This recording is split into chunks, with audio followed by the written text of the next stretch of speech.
bom bunuh diri atas masyarakat tak berdosa adalah orang yang menderita sakit jiwa. Hanya orang yang jiwanya sakit yang bangga dan tertawa cengengesan melihat para korban bergelimpangan.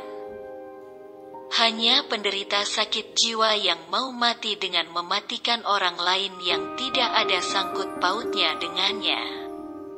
Bukan hanya pelaku bom bunuh diri saja yang mengidap sakit jiwa.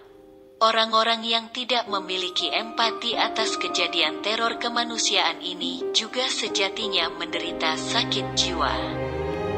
Para tokoh politik dan agama yang diam seribu bahasa menyaksikan aksi terorisme dan bahkan dengan entengnya menyebut tragedi Samarinda sebagai pengalihan isu, juga pada hakikat menderita sakit jiwa. Karena hanya orang sakit jiwa yang tidak tersentuh melihat korban kekerasan dan terorisme.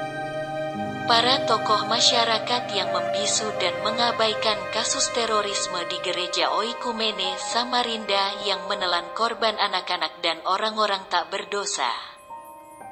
Sementara di pihak lain begitu sibuk ngurusi kasus politisasi, Ahok Gate adalah orang yang sakit jiwa. Sakit jiwa ini bisa karena jiwa raganya dipenuhi dengan nafsu keduniaan, atau bisa jadi lantaran sampah-sampah ajaran dan pemahaman ideologi keagamaan tertentu. Orang yang jiwanya waras serta hati dan pikirannya sehat, mereka akan mendidih melihat kasus-kasus kekerasan terorisme dan melakukan berbagai upaya untuk mencegah pengulangan tindakan biadab ini di masa mendatang. Orang yang hati nuraninya masih berfungsi normal, mereka akan melihat kasus terorisme sebagai kriminalitas kemanusiaan, siapapun pelakunya, siapapun korbannya. Jihad seharusnya dikibarkan untuk melawan para penjahat kemanusiaan, para garong dan koruptor, para kriminal agama, dan kaum teroris yang bodong wudelnya. Jihad seharusnya dikibarkan untuk menangkal para begundal politik dan agama yang mengacaukan tatanan kenegaraan, kebangsaan, dan keagamaan.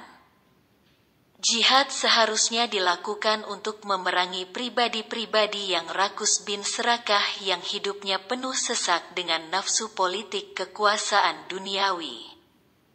Jihad seharusnya dilakukan untuk menata dan memperbaiki dunia beserta isinya agar damai, tenteram, dan sejahtera.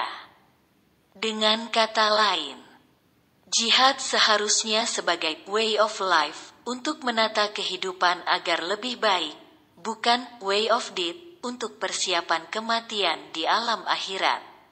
Pela pengeboman bunuh diri yang mengenakan kaos untuk persiapan kematian di alam akhirat. Pelaku pengeboman bunuh diri yang mengenakan kaos bertuliskan Jihad Way of Life sebetulnya sudah benar, tapi sayang caranya keliru. Mungkin dia tidak paham apa itu makna Jihad Way of Life. Jihad yang dilakukan dengan cara bunuh diri hanya akan membuahkan penyesalan para pelaku di alam baka, karena bukan 72 bidadari yang cantik jelita yang kelak akan mereka temui, melainkan 72 mak lampir yang akan menemani mereka. Apapun alasannya, terorisme dan bom bunuh diri adalah tindakan haram dan biadab. Ulama terkemuka Syekhul Islam Muhammad Tahir ul-Qodri dalam 600 halaman bukunya berjudul Fatwa on Terrorism and Suicide Bombing sudah menjelaskan panjang lebar tentang jalan sesat terorisme dan bom bunuh diri ini, sehingga tidak perlu saya ulangi di sini. Mari kita sama-sama berdoa untuk para korban kejahatan kemanusiaan.